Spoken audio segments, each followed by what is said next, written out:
Arianna, welcome to the podcast. We're so excited to have you join us.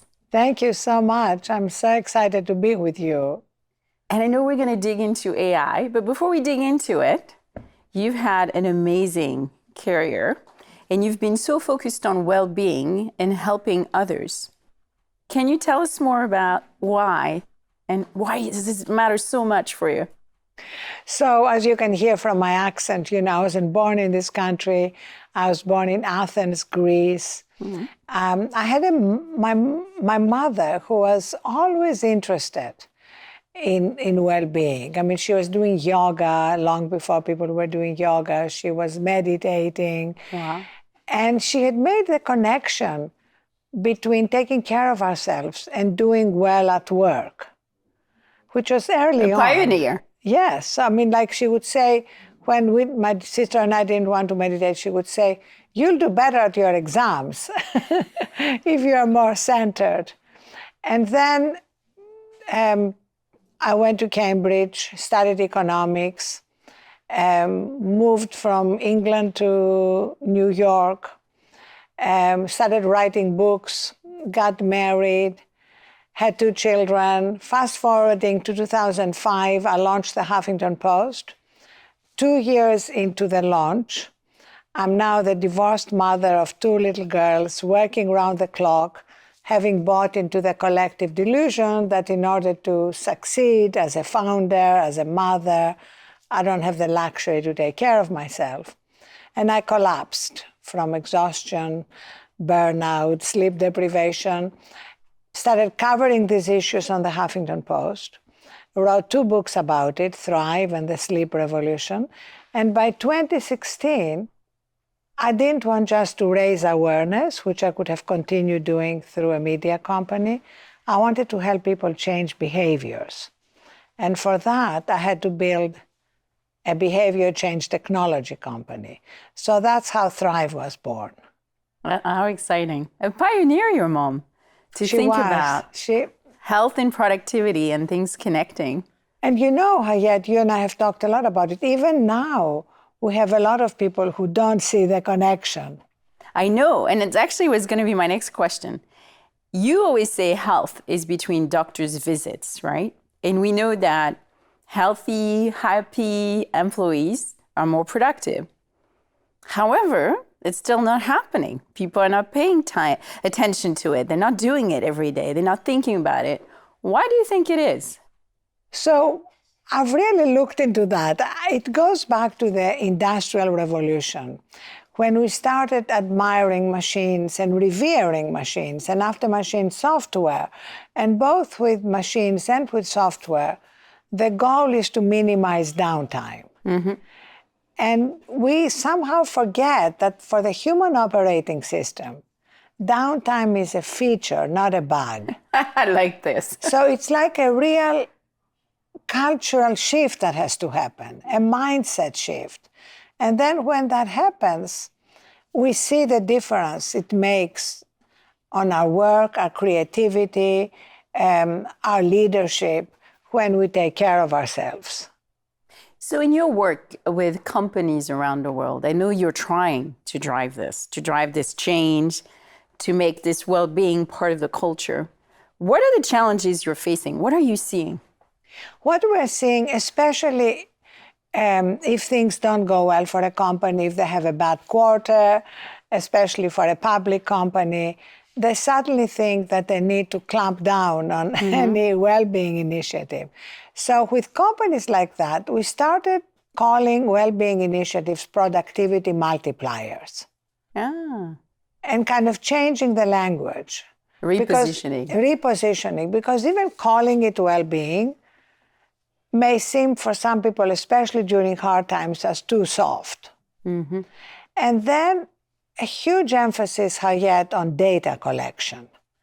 Collecting the data to show the ROI, to show the impact it has on productivity, on attrition, on recruitment, and on healthcare costs. Because most self-insured employers are now dealing with the trend lines going in the wrong direction. Higher healthcare costs every year, burnt out employees, and worse outcomes, because we see the skyrocketing increase in chronic diseases like diabetes, obesity, cardiovascular diseases.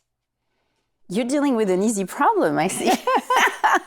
So when you think about technology, and I think for me, I really love the article you had in Times Magazine, where you talked about AI and how AI should make humans more human. And if you think about it, there's a lot of anxiety today around AI. I think it was very different, the way you approached this and the way you talked about it. Can you share more about your point of view on how you think about AI and well-being in the same sentence? Yes, and in fact, I started thinking about that during a conference around AI, and also how to live our lives with more fulfillment, less anxiety, less burnout, that Danny Meyer hosted, just about 25 people in Tuscany, which made it really special. And I organized a session with Kevin Scott, Microsoft CTO, and Reid Hoffman, who is on your board and who has been involved in AI from the beginning. Yep. And we made the theme of the session not about how can we align AI with human values, which is obviously a big and important topic, but how can we use AI to help humans be more aligned with human values? That is exciting. How can we have AI help humans connect with our better angels, the better angels of our nature, as Lincoln called them? Because yet the truth is that we are all a mixture of the better angels and the worst instincts. And unfortunately, over the last 10 years, we've seen technology in the form of social media appealing to the worst in us, our sense of outrage, the things that divide us. And the results have been very, very difficult to deal with, especially among young people and mental health. So as we are now at the beginning of this extraordinary dawn, and given that incentives are superpowers, how can we align incentives so companies can make a profit by appealing to what's best in people rather than what's worst in people? That is actually very thoughtful. And when you think about it, and you think about AI in that context, and the human values, and aligning AI with the human values so that humans can be more humans, where do you see the opportunities? So I think the biggest opportunity is around health. Because right now we see literally hundreds of millions of people around the world. In America, 133 million people in America alone have one or more chronic diseases. And AI, because of the opportunity for hyper-personalization, can help people with the right nudges, the right recommendations at the right time, being trained on an unfathomable quantity of data around calendars, around biometric data, lab data, medical data, plus preferences, like knowing what does Hayat love to eat, how does she like to exercise, what poetry does she resonate to, which is going to be different than what Ariana resonates to.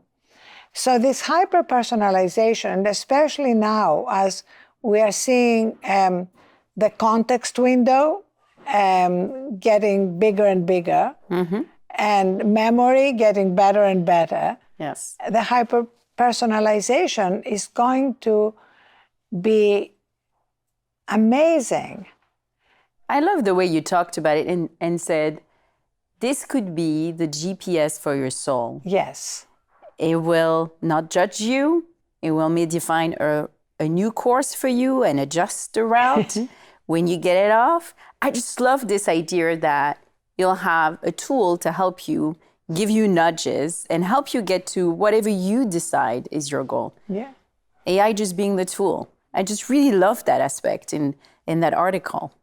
And, I actually got that idea from what Microsoft said when you announced the Copilot. And I happened to be in Redmond, and you and I had lunch. And I love the saying that the Copilot will help you remove the drudgery of work and connect you to the soul of work. And I thought, what about also connecting you to your own soul? Because we all have a place of peace, strength, and wisdom in us. Whether we call it soul or spirit or Atman in Hindi, whatever name we give it, we all have it.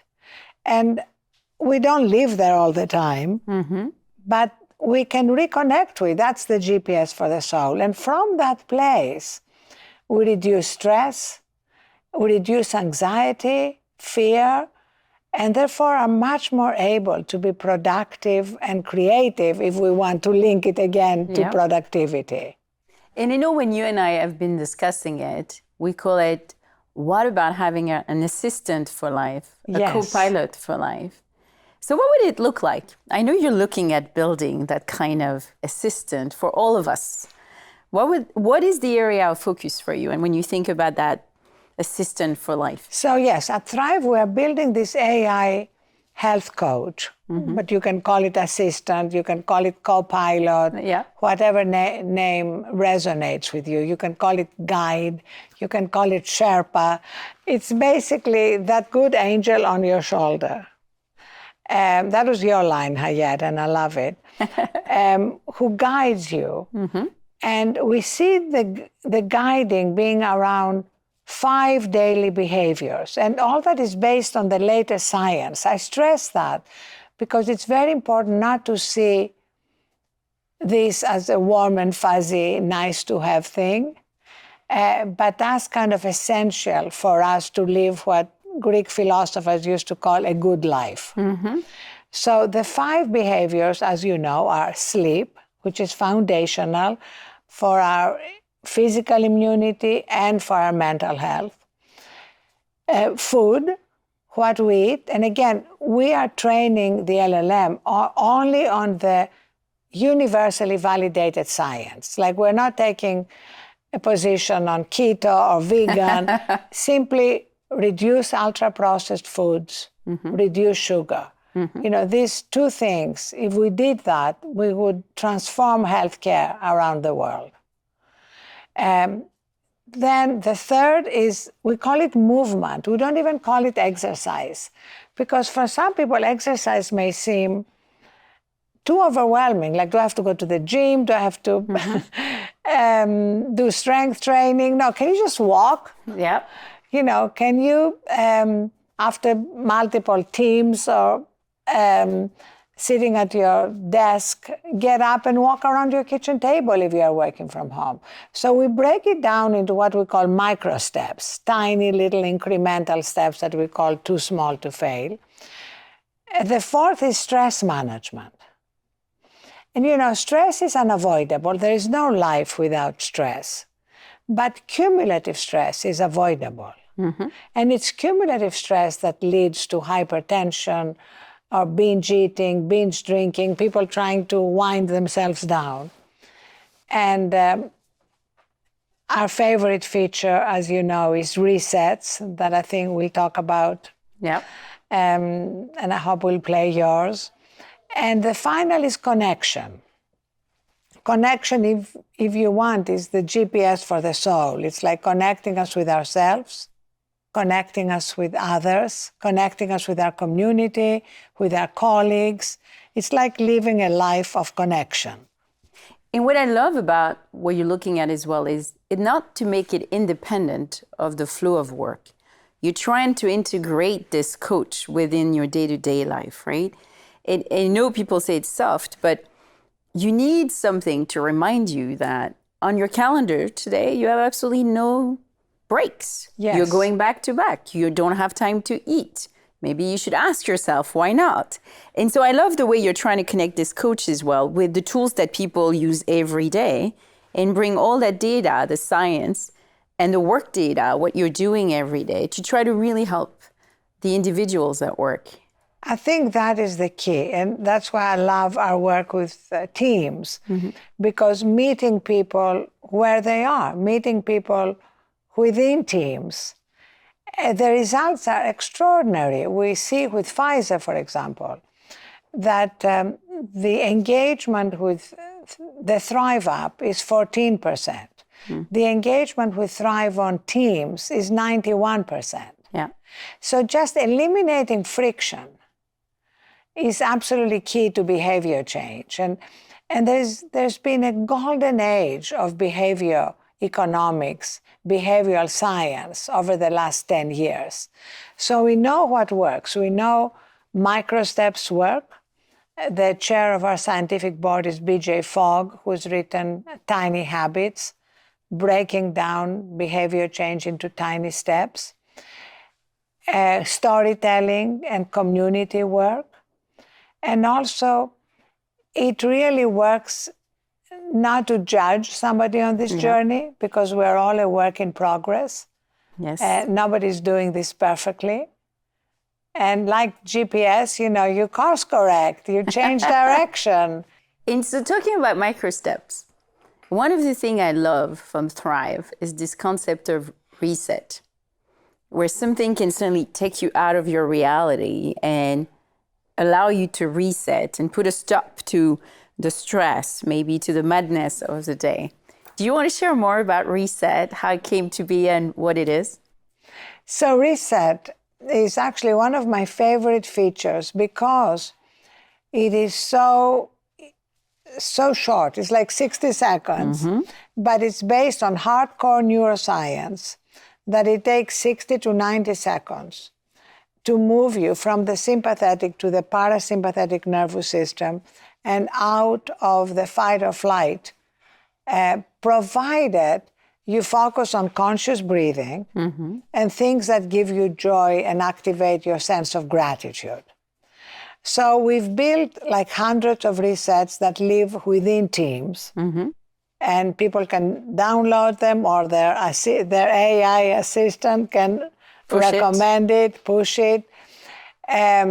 But also, we've created personalized resets, which people can create in 5 minutes on the platform with things that give them joy.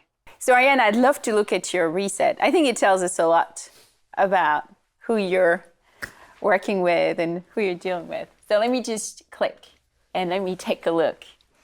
So as you can see, I picked some of my favorite quotes and things that give me joy. My children, I picked pictures that mean something to me. They are not perfectly polished Instagram pictures.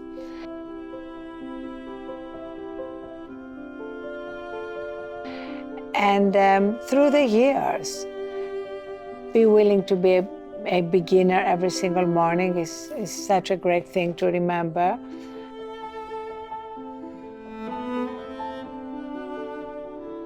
My 2 little girls, and then here my oldest daughter getting married. Here, just one of those moments that can be captured that remind you of what you love about your life, and my grandson at the end. And this is my favorite quote: live life as if everything is rigged in your favor, because so often we tend to focus on what's not working as opposed to what's working. It's interesting because look at us, we have a smile on our face. Yes. It works, right? It works, and it's 60 seconds. It feels longer, doesn't it? Because it changes the mood. Exactly. And one of the things I love, as we're all working with teams in multiple locations, we now spin a wheel before a meeting. And one of us plays a reset. And it changes the atmosphere in the meeting. We have a glimpse into somebody's life and what they love, but it also kind of brings us closer together. And when you think about the pillar you have around connection, yes, just watching your reset, I kind of get a glimpse of who you are, and it's just about family. That's what makes you happy. That's what makes me happy and puts everything in perspective. And all your quotes was about being positive. Yeah, and I love my work, and work is full of challenges.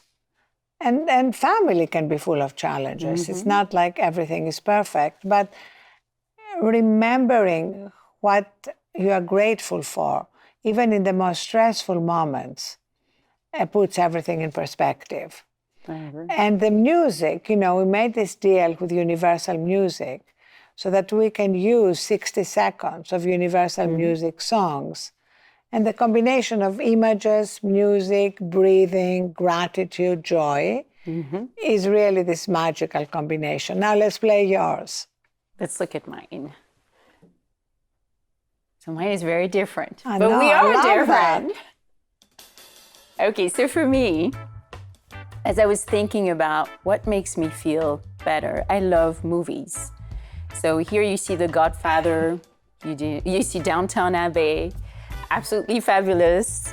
And these are things that, Le Père Noël est une ordure, which is a French movie, which is hilarious. And I just love going back to it. And then my quotes is, I can always choose, but I ought to know that if I do not choose, I'm still choosing. I love that. And I just love that quote because it tells you have to really think about not choosing means you're not choosing. You're not deciding for yourself, and you have to pay attention to that. And then what you can see there is some food. I love cooking, and so it just reminds me of food. And then I have a few books, and these are books like Candide or The Optimist or Les Fables de La Fontaine or Le Rouge et le Noir, which are books that I love to go back to, because growing up, some were very optimistic, and some also reminded you, like Le Rouge et le Noir. The standard. Yeah. I love this book because it just shows you how complicated humans can be. There is no one answer. We're very different. There's layers. And so when I look at this, I'm always like, yeah, maybe tough right now, but it's complicated, but it will get better. And I love how it brings together parts of your history. Yeah. From your early life to movies you love to current moments. And it's fascinating. I mean, it's like in 60 seconds, having a glimpse into Hayat. You did, actually. It was actually interesting. My team, when we were setting up my reset, they were like, so we would like you to have landscapes and things like that. And because that's what other people have done. And I remember looking at them and says, but that is not me.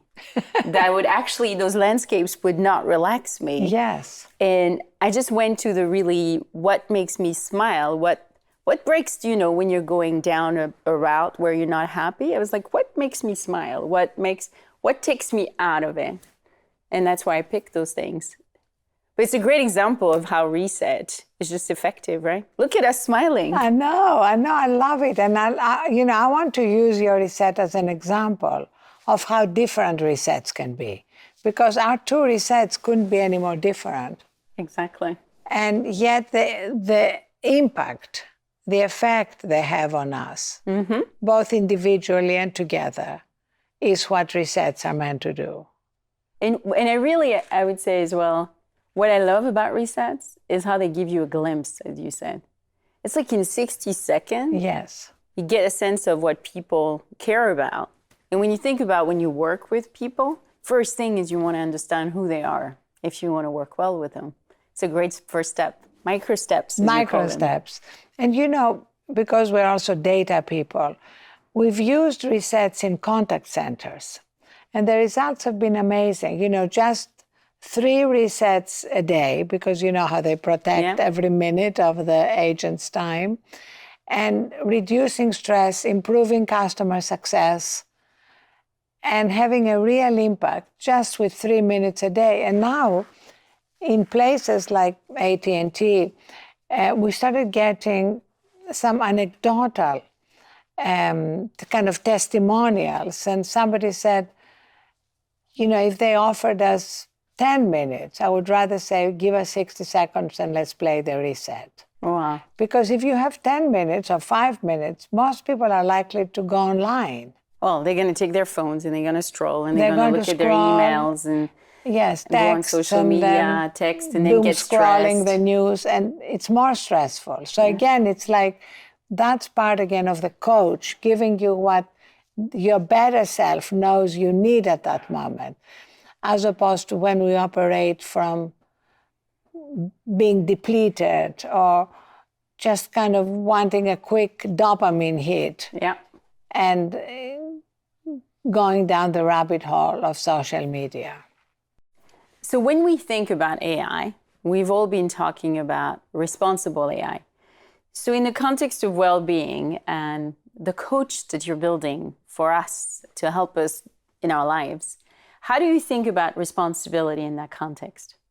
Well, I think it's really important to ask some of the more philosophical questions that we have kind of been ignoring, but human beings have been asking them for centuries in every tradition, in every country. And I think when we ask these fundamental questions, what is a good life? What is it like to be a human being? Because we are now in a situation, Hayat, as you know, when the cognitive abilities of AI are going to be greater than the cognitive abilities of a human within 3 to 5 years, depending on who you talk to. I did a fireside chat with Sam Altman, and I asked him about having children, which he wants to have. And I said, what's the world that your children are going to come into? He said, my children will be the first generation of children that will never be more intelligent than AI. So if you look at that, then we need to ask the question, what is it to be human? It's clearly not going to be about IQ. Mm-hmm. It's not just going to be about EQ either. It's going to be about this deeper reality of empathy, wisdom, resilience. So increasingly, these are qualities that we want AI to be able to help humans cultivate.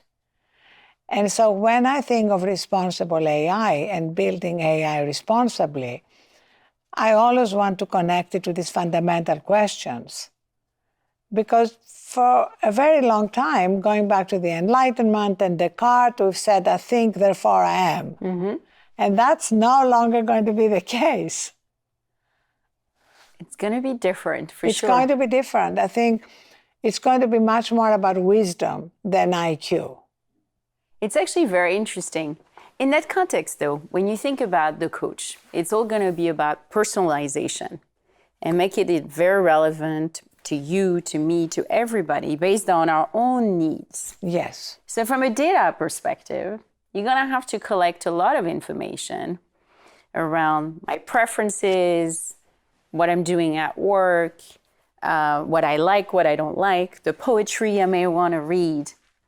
So when you think about this aspect and you're building your coach, how are you making sure that people maybe don't feel like we're watching them? Because that could be absolutely a key blocker you will face with people. So what is interesting, and I'm sure you have found that in your work, is that when people get value, they don't mind sharing data.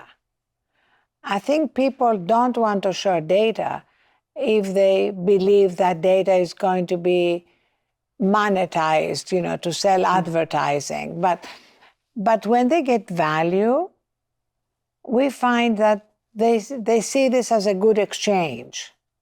It's such a great point. But again, of course, it has to be used responsibly. But if it's used for the benefit of the user, and the company doesn't use it to make a profit, that's going to be the key. I love this answer. If it's in the benefit of the user, they should be okay with their data being collected. Yes. And I think you're right. I think most of the time what we've seen is people push back when they don't see what's in it for them. Yes. And they feel you're just collecting their data. When you talk about humanizing data, can you give us an example of what you're thinking about? Yes. So whether we're working with corporate employees or frontline workers, we see that the data we collect can be humanized when we tell stories. So let me give you an example. We work with Walmart. They have 1.6 million associates. Most of them are, on their feet all day, working in the stores. Many of them dealing with obesity or prediabetes or hypertension. We are working with them on these 6. We've added another behavior, which is money, because financial stress on top of the 5 behaviors can be a huge source of stress. So we also use financial rewards. So Walmart gives us $1 million a year to spend, giving people an extra incentive to participate in these behavioral challenges and make money at the end. And the biggest prize at the end of the year is $50,000, which is a significant amount of money. So the stories, in order to participate in receiving one of these rewards, you have to tell us a story of what you did. And the stories are so moving, and they elevate what we are doing beyond these are so many people who participated and this is what they did, to this individual story, this one person. And there's one story that I actually have on my desk because it moves me so much. She was one of the winners, and she actually wrote it on her personal Facebook. It wasn't even the story she submitted. And her job is to stock shelves from 8 p.m. to 8 a.m. in a Walmart store in upstate New York. And she wrote how she participated in the Thrive Challenge, working on her sleep, her food, movement. She lost 34 pounds. But what she wrote was so moving. She said, "This is so different from winning the lottery because it's changed my life. It hasn't just changed my weight or how I look. It's changed how I live. It's changed how I bring up my children. It's changed my relationship with my husband." And she said, "If you came to my home now, you would see my kitchen full of tangerines and almonds instead of chips and cookies." And she brought it home in a way which I think we have to be doing a better job at making more accessible to people.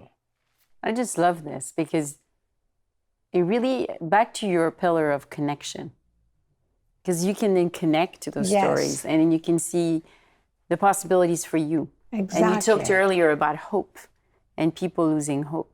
This is a way to get hope. Think about this story. It's just amazing. She's saying, I just fundamentally changed the way I live.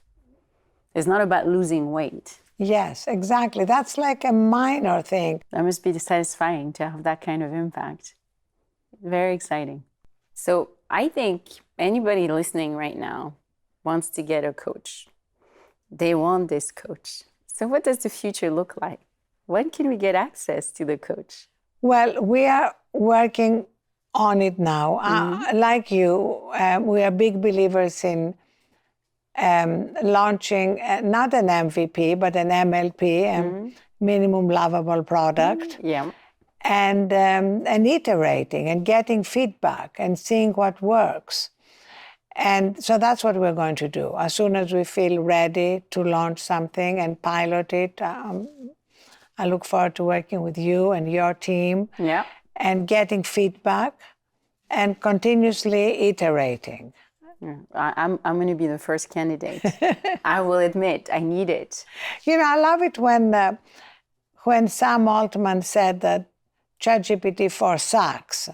And what he meant is that compared to ChatGPT 5, it will suck. And that he said, it's my job to make sure it does. So that's part of constantly making something better. I agree. Iteration, learning from the people who use it and adapting. So now, as we close, and as we think about AI, looping back to AI, what gets you the most excited when you look ahead? Beyond building the coach, when you think about AI, what do you think about? What makes me most excited is addressing the healthcare crisis. And that brings together my life now working on well-being and health, and my life through the Huffington Post and writing political books, because I think that the growing health inequities are not just a failure of policy, a failure of resource allocation, they're a moral failure. Mm-hmm. Because when people are sick, and the majority of people are in one way or another, what happens is that they lose hope. And you see a lot of the polarization is because people are losing hope and they look for scapegoats. Mm-hmm. And so I feel that everything I care about is coming together on this, the new technologies and what will make it possible. This big, unsustainable healthcare crisis that we are facing. And also the opportunity to reduce unnecessary suffering. One of the things we haven't done a good job on is putting flesh and blood on the data. Mm-hmm. Humanizing the data. Last year in America, there are 150,000 foot and leg amputations of people with diabetes, which is completely barbaric, completely avoidable. Diabetes, first of all, it's a preventable disease, Mm-hmm. but even if it's not prevented, it's a completely treatable disease. That's what I'm really most excited about and have a sense of urgency about, because wherever you look, you see that unnecessary suffering. So inspiring. That's why we wanted to talk to you. Because, a lot of people right now point to technology and see only evil. But I think, as you said it's what we make of the tool. Exactly. And in this case, if we can create this GPS soul, right, and really help people help themselves, because only you can help yourself, right? But just if you can have this life coach that can point you in the right direction, remind you, you're off set versus what you wanted to do. That would be so powerful. And to your point, we could help so many. So many. And it would make people so much more productive. I mean, just think of it. Mm-hmm. When people are dealing with health crisis, or even when somebody in their family is, we have all the data that shows how it reduces productivity. And even, I would say, a lot of people don't realize they have a health crisis. That's the worst. You think you're okay, and then you realize you're not okay. So we're excited. We can't wait to see it. Well, I look forward to working with you. I've loved spending time together, and this combination of humanity and technology is really what is more needed than ever now. And it's so inspiring. I know for somebody like me who works in a tech company, knowing that we can have such an impact with the work that we do. Yes. There's nothing better for us. Thank you, Arianna. Thank you so much, Hayat. Thank you for listening to Pivotal. I'd love to hear your story and your pivotal moment, so don't hesitate to follow me and share on LinkedIn. Our show is produced by Large Media, that's LARJ Media. Special thanks to Lin Yang and our partners at We Communications.